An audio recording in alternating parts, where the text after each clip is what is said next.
Ang Pasko ang araw na pinakaaabangan ng lahat. Kakaibang saya ang hatid ng Kapaskuhan sapagkat higit sa mga regalo at handaan, ang pagsilang ng Mesiyas ang ating ipagdiriwang.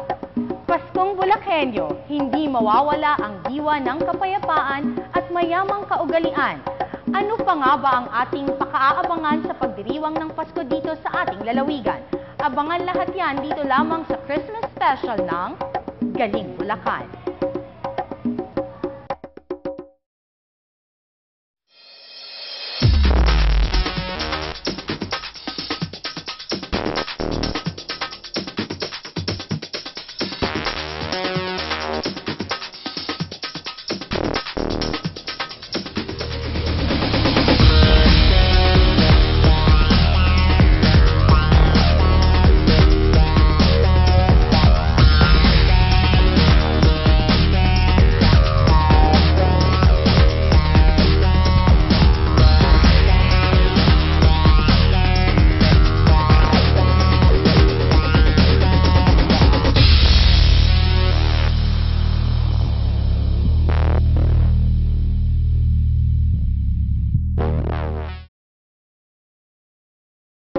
Huwag nang magpahuli sa Balitang Bulakenyo. Narito na, Bulacan in a Minute.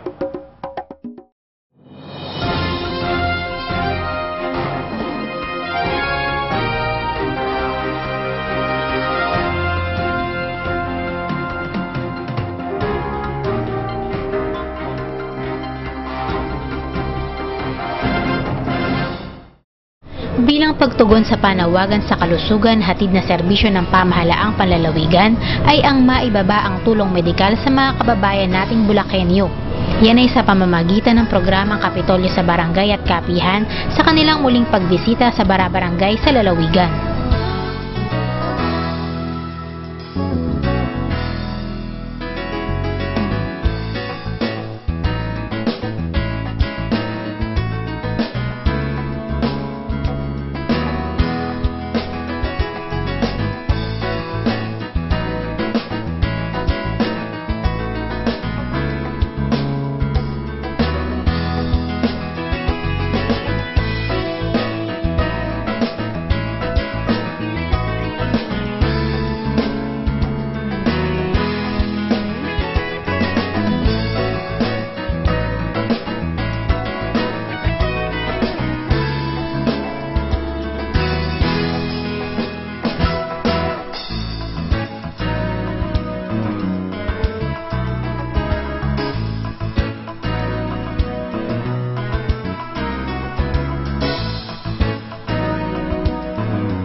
Kamakailan ay pinangunahan ni Gobwili Alvarado ang pamimigay ng PhilHealth cards mula sa Pangulong Noynoy Aquino sa bayan ng San Miguel, Bulacan.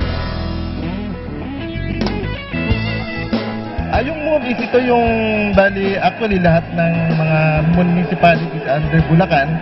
Nagkakandak tayo dito pero it stands for Mobile Orientation and Validation Enrollment Scheme. So bali ito, basically, ginagawa ito ng PhilHealth for the ID distribution sa mga sponsored member under NHTS o yung National Household Targeting System. For Municipality of San Miguel, meron tayong 4,000 PhilHealth members na bibigyan ngayong araw. Napakahalaga po ang PhilHealth. Alam naman po natin ang sakit Hindi po natin nais ito. Subalit, ang kabalintunan po ito kung dumating yung sakit, kung kailan wala tayong pera, at saka po dumadating ang sakuna. Ang PhilHealth, ang pinakapayong po natin. Umulan at umaraw, pagka po mayroong PhilHealth, sigurado ang kalusugan ng ating pamilya. Napakalaking bagay po ang nagawa sa akin ng PhilHealth dahil ako po ay isang cancer patient na nangangailangan talaga ng tulong. Kaya ang PhilHealth po, isa sa tumulong sa akin. Thankful ako kasi malaking tulong to kapag nagkakasakit yung mga anak ko. Lalo na yung anak kong isa, kidney yung problem niya. Yun, hindi masyadong magiging mabigat sa pag-iisip niya. Sa financial aspect. Halos 70,000 PhilHealth cards na galing sa Pangulo ang ipinamigay ng ating gobernador sa buong lalawigan ng Bulacan.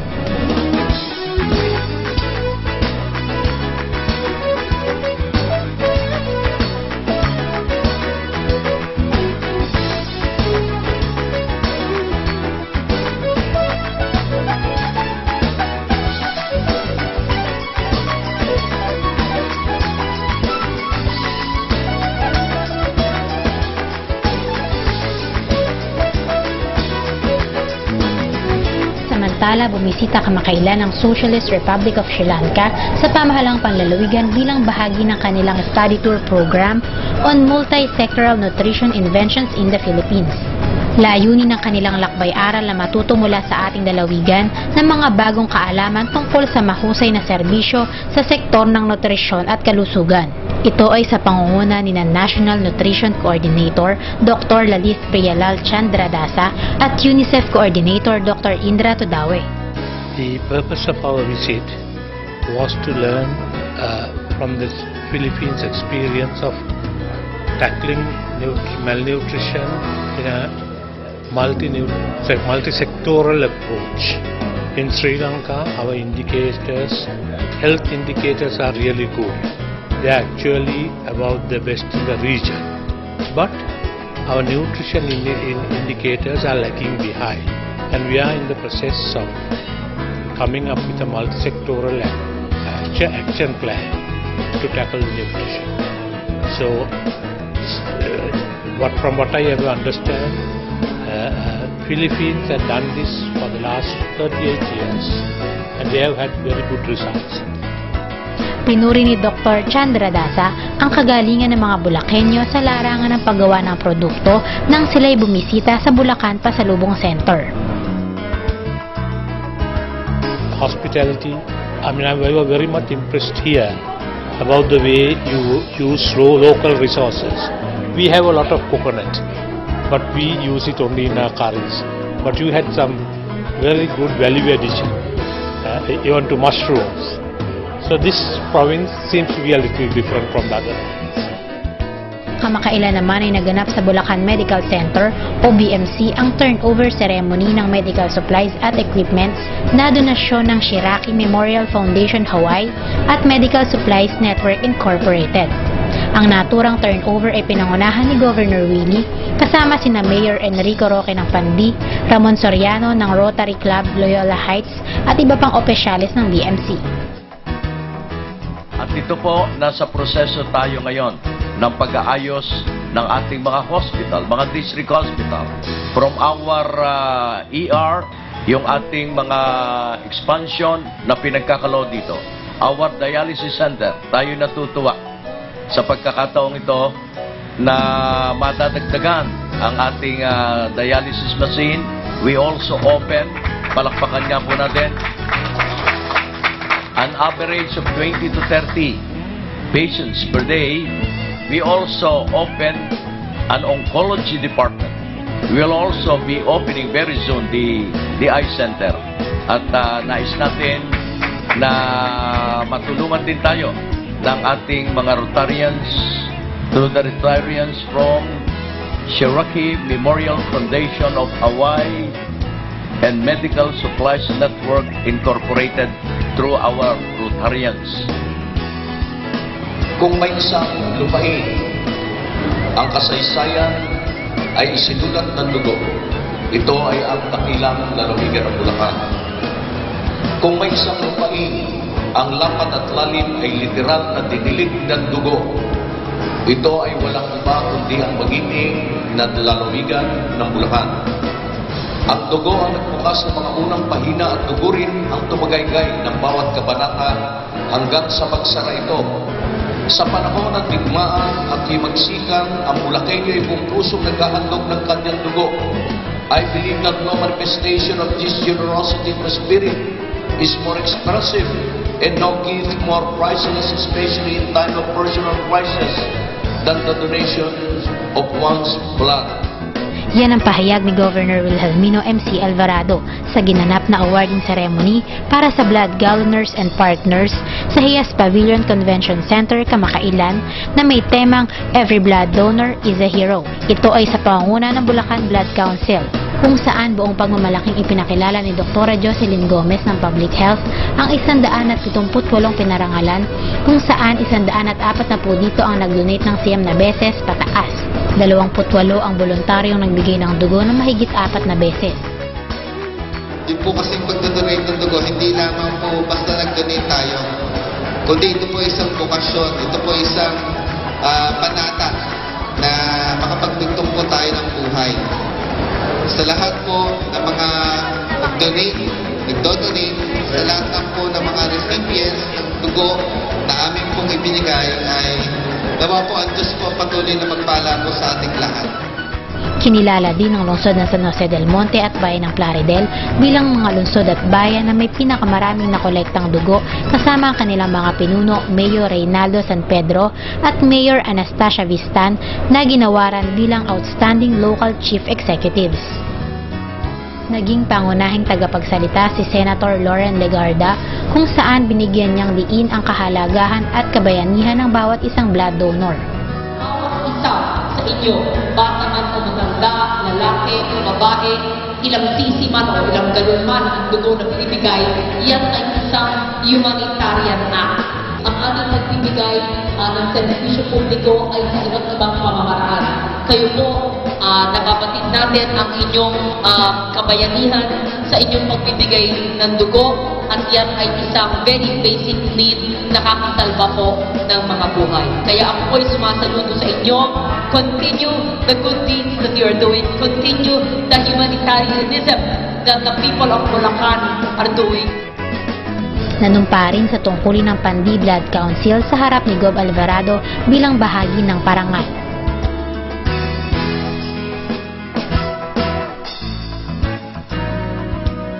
Bilang bahagi naman ng huling quarter ng taon, nagsagawa ng non-stop cataract operation ng Provincial Social Welfare and Development Office para sa mga kababayan nating may katarata sa mata, na ginanap naman sa Kalumpit District Hospital.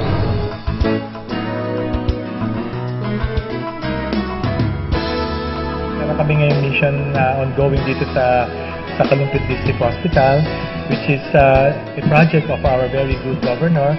Yung kanyang trust niya sa eye care for you, no? O liwanag na mata, handog ko sa iyo. Since November 6, nakapag-screening dun sa Bulacan Medical Center, at nakakita ko ng mga around 450 cases ng cataract. Approximately mga 275 yata ang nandito. We have served about roughly 25 to 30 eyes na ngayon na operahan namin. Maganda po. Nakakita na ako. Liwanag na maliwanag. Sa awaan Diyos. Una po sa lahat ay nagpapasalamat ako sa Panginoon Diyos at ako'y nakaraos ng maluwalhati. Nagpapasalamat po ako sa mga doktor na nagtiyaga ng pag-oopera sa amin. Lord, maraming po salamat kahit sawa po ipatnubayan ka ng Panginoon. Susunod, tunghayan ang mga patok na pagkain na inihahanda ngayong season ng handaan at mga in na pangregalo for Christmas. Mula sa PA's Office, maligayang Pasko at maligong bagong taon, mga kapuso at mga kapamilya!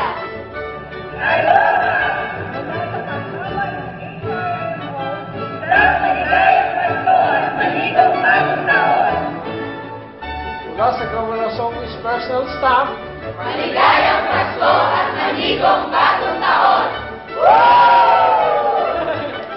Mula sa Provincial Legal Office, Merry Christmas and Happy New Year!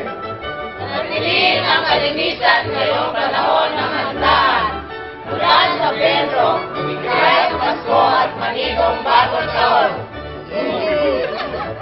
Ang Sangguniang Panlalawigan bilang legislaturang sangay ng Pamahalaang Panlalawigan ng Bulacan sa pamamagitan ng tanggapan ng inyong lingkod. Ang tanggapan ng kalihim ng Sangguniang Panlalawigan ay bumabati sa lahat ng Bulakenyo ng Maligayang Pasko at Manigong Bagong Taon. Arriba Legislatura! Mula sa Bulacan Medical Center, kami ay bumabati ng isang maligayang Pasko at Manigong Bagong Taon. Mula sa Vice Governor Office, kami ay bumabati ng maligayang Pasko at mapagpalang bagong taon, mga Bulakenyo! Sa mga kababayan kong Bulakenyo, ito po si Police Senior Superintendent Noli Galcin Talino ng Bulacan PNP ay nag-aanyayang inyong pakinggan at subaybayan ang Police Bulakenyo tuwing Martes 8 to 9 a.m. sa 95.9 FM Radyo Bulacan, ang radyo ng bawat Bulakenyo. Sa mga kababayan kong Bulakenyo, ang inyo pong tanggapan ng Provincial Public Affairs Office ay nag-aanyayang inyong pakinggan at subaybayan ang 7 punto para sa Bulakenyo tuwing Lunes mula alas 8 hanggang alas 9 ng umaga sa 95.9 FM Radyo Bulacan, ang radyo ng bawat Bulakenyo. Sa mga kababayan kong Bulakenyo, ang inyo pong Provincial Agriculture Office ay nag-aanyayang inyong pakinggan at subaybayan ang Tayo'y Mag-Agri tuwing Biyernes, ika-1 hanggang ika-2 ng hapon sa 95.9 FM Radyo Bulacan, ang radyo ng bawat Bulakenyo.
Inaanya ko rin po kayo manood ng Galing Bulacan sapagkat yan po ang gusto natin. Magaling lahat ng Pilipino, kaya Galing Bulacan. Kailangan manood kayo dyan.